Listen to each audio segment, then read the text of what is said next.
Yeah, on inclusion body hepatitis and its control strategies in broilers. So as you all know, this inclusion body hepatitis is a viral disease and it is caused by adenovirus and it is characterized by inclusion in the hepatic cells.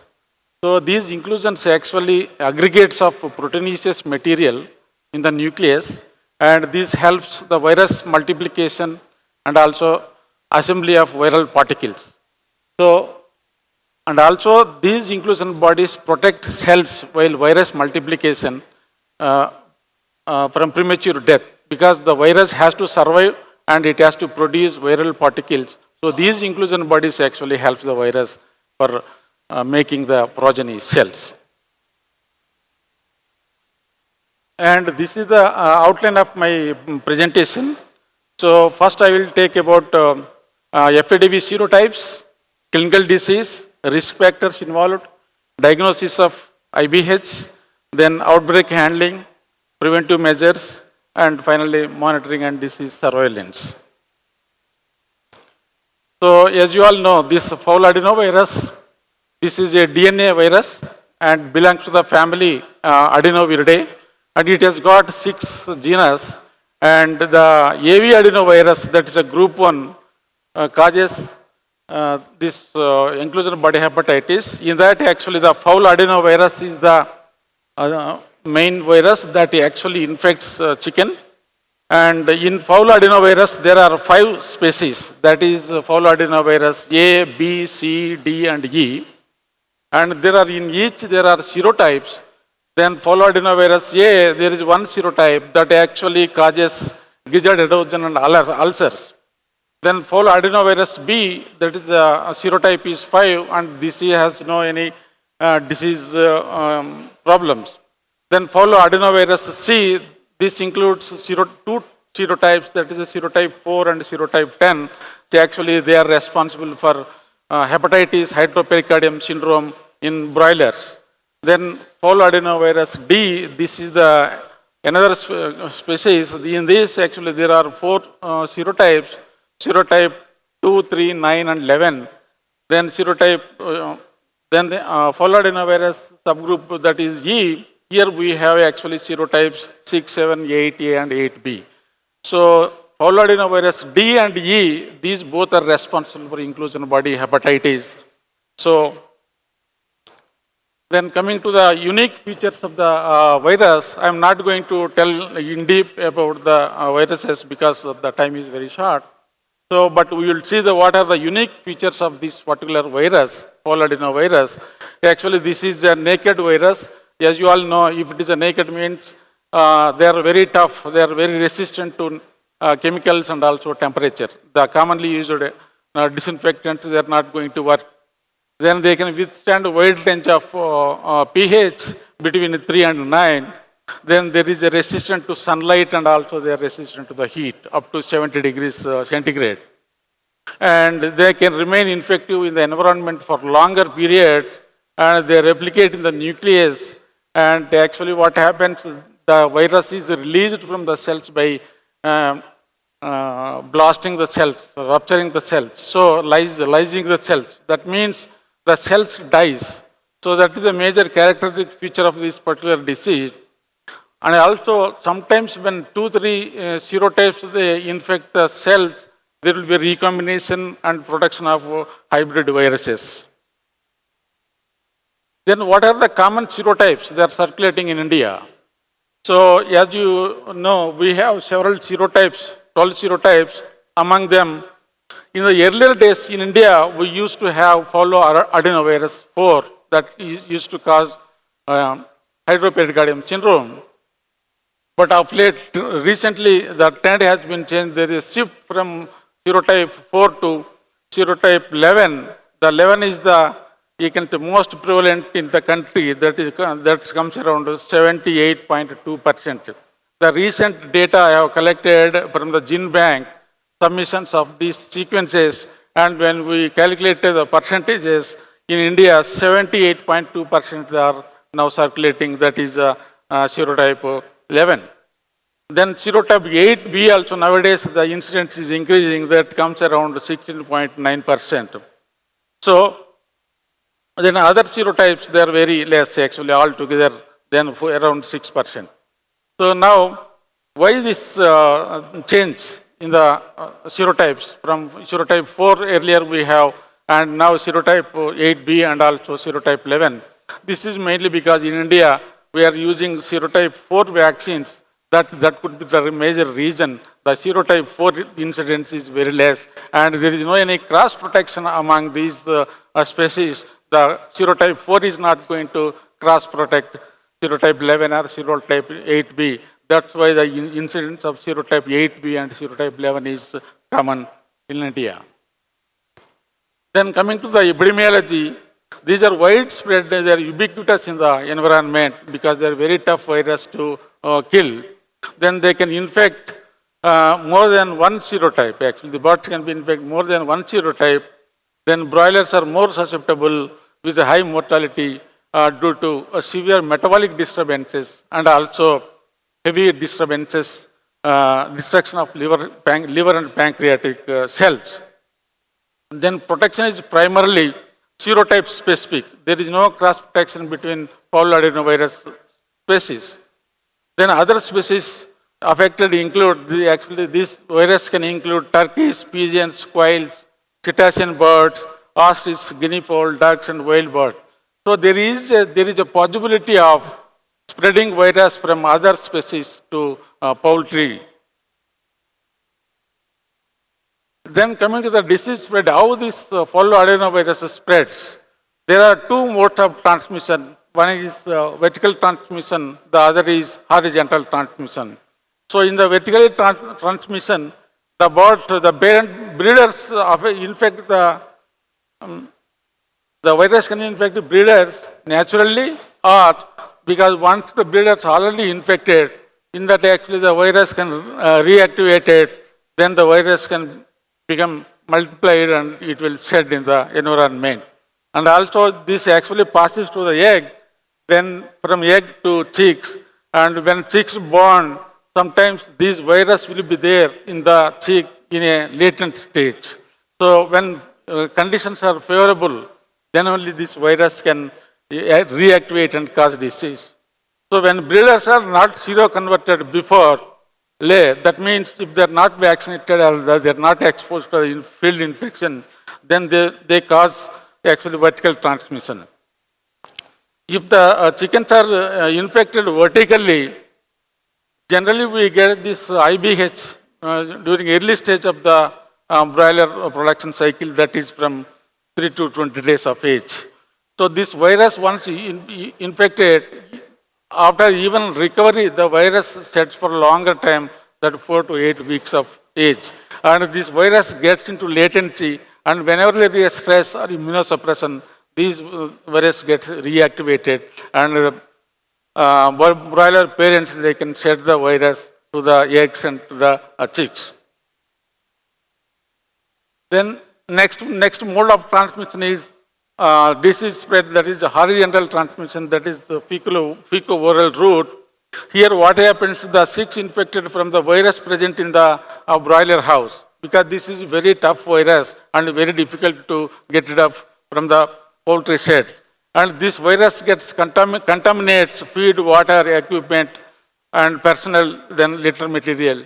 And this will spread from bird to bird horizontally by eating the fecal material contaminated feed and water. Then in outbreaks, in horizontally transmitted case, what happens? The outbreak we see mostly in the latter days of the broiler life cycle, that is after 15 to 20 days. Then in the recurrent problem is poorly cleaned and disinfected farms, that is the major concern.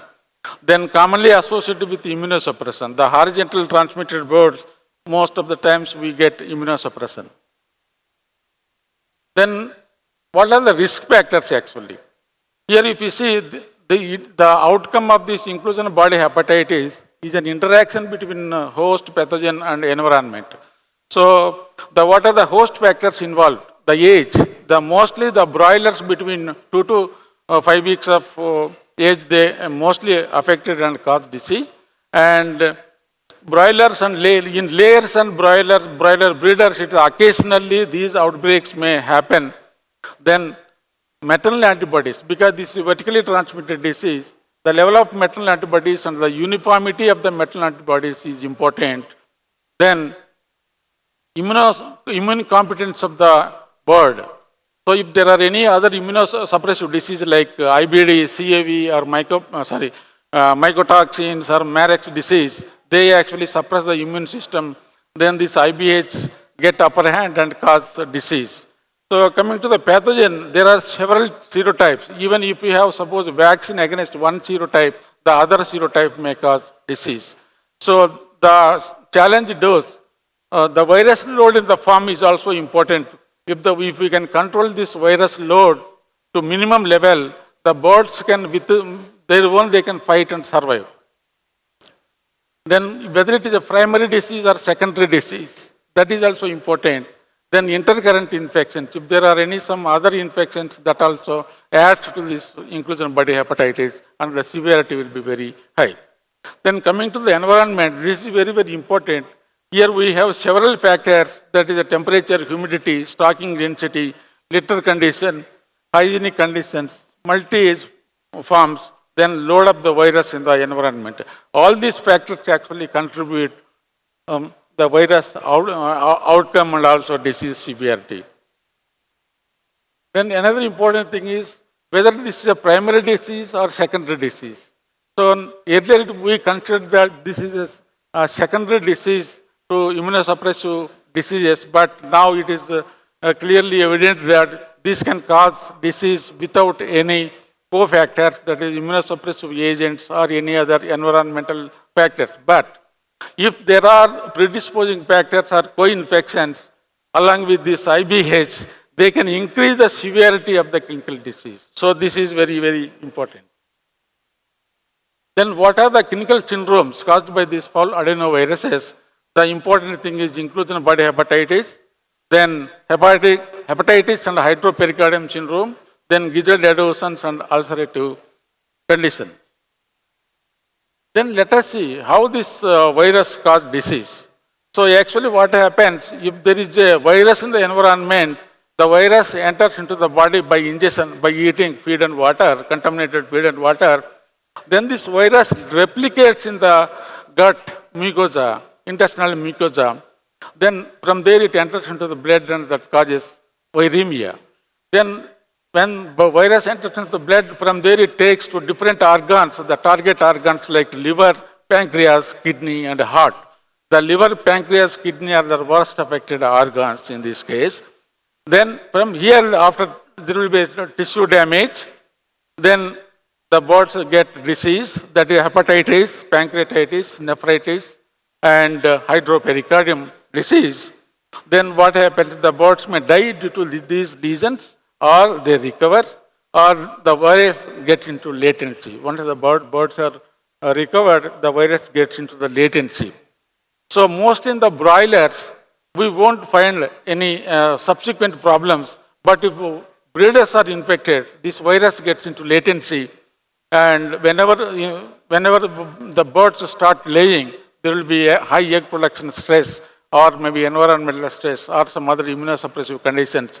The virus gets reactivated, then again it will start virus shedding, then it will pass through the feces or through egg, then embryos get infected, and that's how this virus spreads from parents to chicks by vertical transmission. So here actually what happens, we have to take care of at this stage, how to prevent the entry of this virus into the body of the bird. And also in breeder level, we have to stop this reactivation of this virus. So any stress factors or immunosuppressive condition, that we have to take care. Then coming to the clinical signs, the mostly actually there won't be any clinical signs. Disease starts very sudden onset of mortality. Here the mortality will continue for 3 days, then it will reach peak.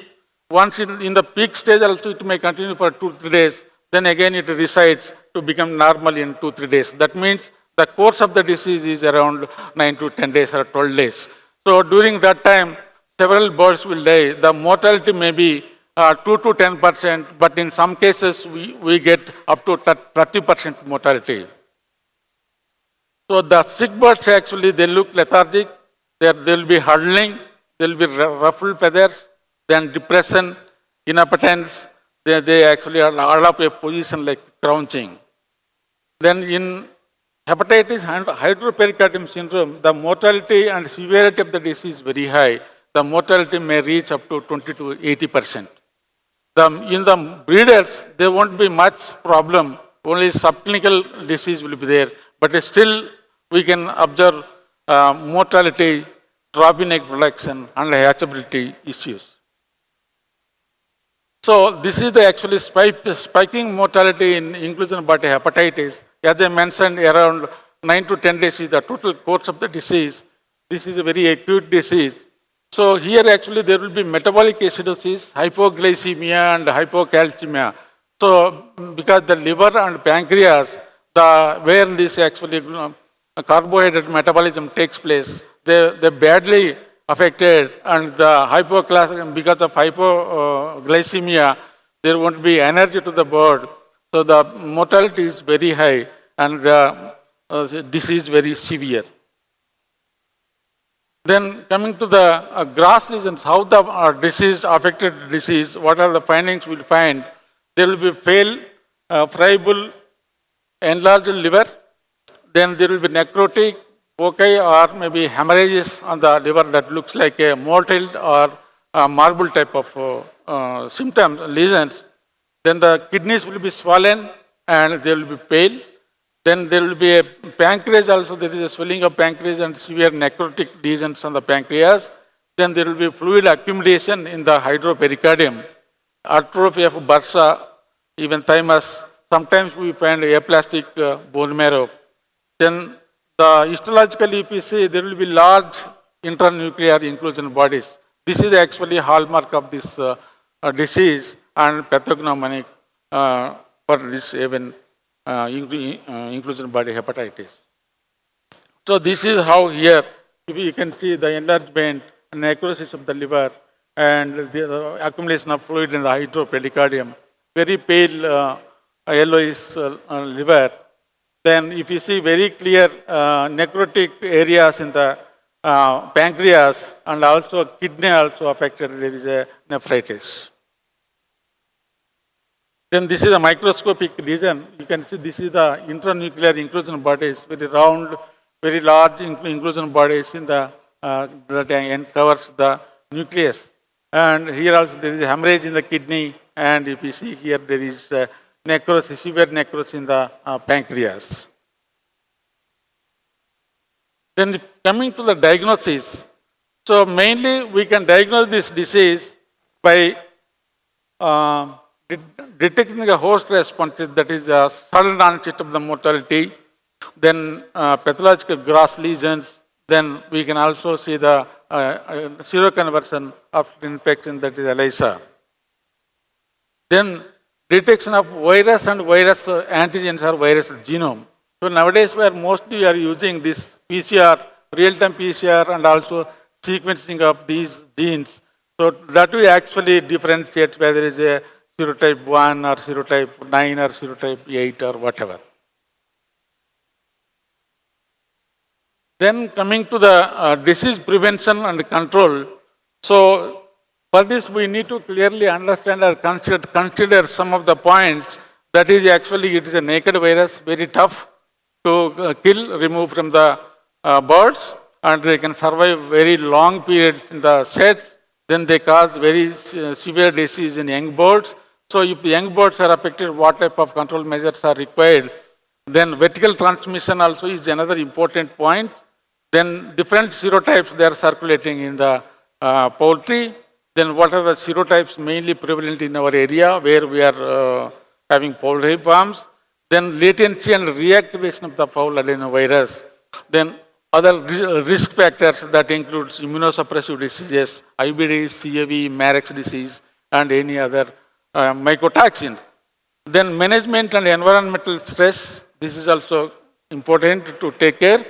Then amount of virus in the environment. So by knowing this, now what are the options we have? So when there is an outbreak, if you go and tell the farmer about the prevention, so he is not happy. So we have to do something for the flock that is affected. Then we can also advise him how to prevent this thing in the future. Here if you see the handling of outbreaks, here you can, the impact of the outbreak we have to minimize. Then we have to minimize the virus spread.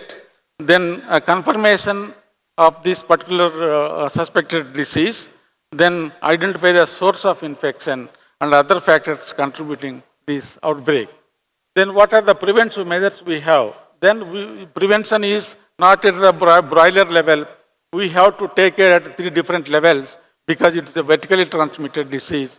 And so now we should have some measures to take care of, to prevent vertical transmission at breeder level, and also in the hatchery, some of the measures where the better utilization of yolk material and absorption of maternal antibodies into the circulation.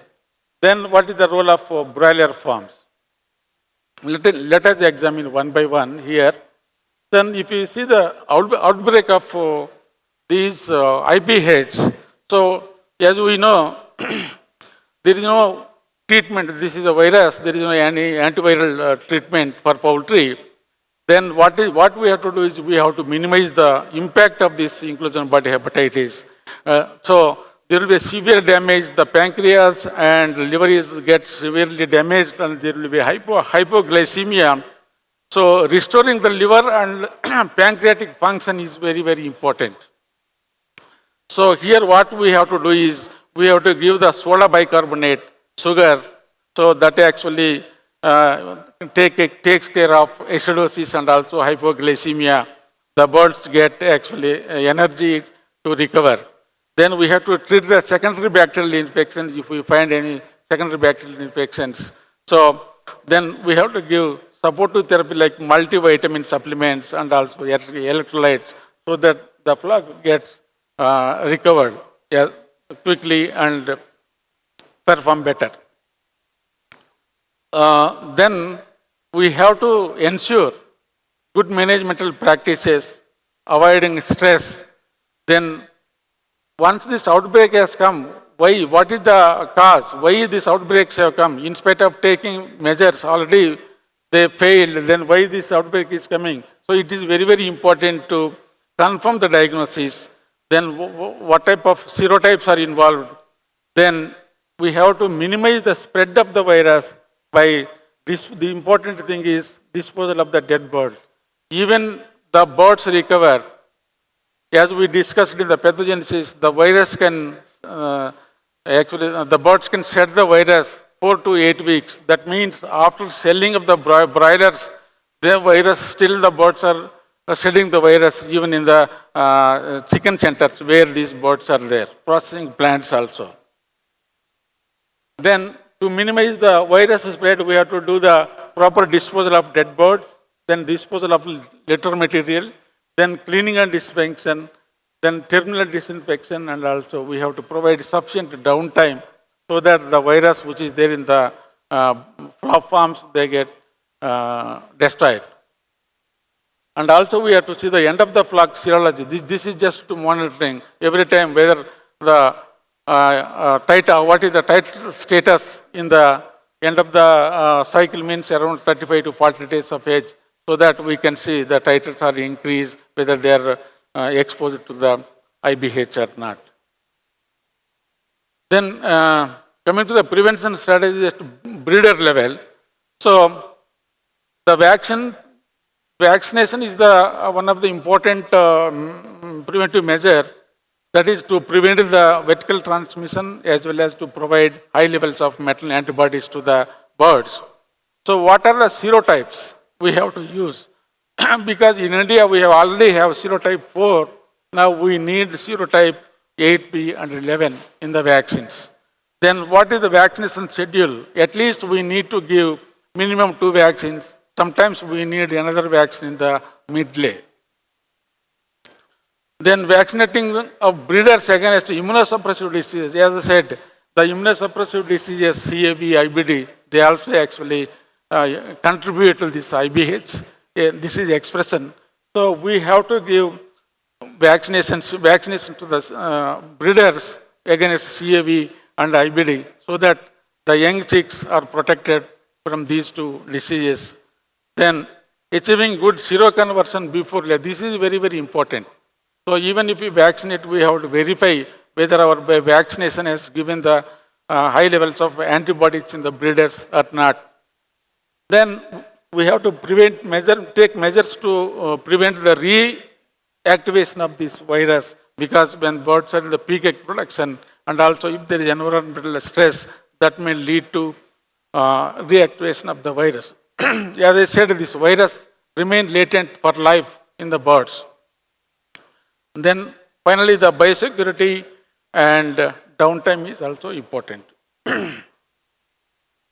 Then what are the measures we can take in the hatchery level? So we need to have optimum hatching conditions, incubation conditions.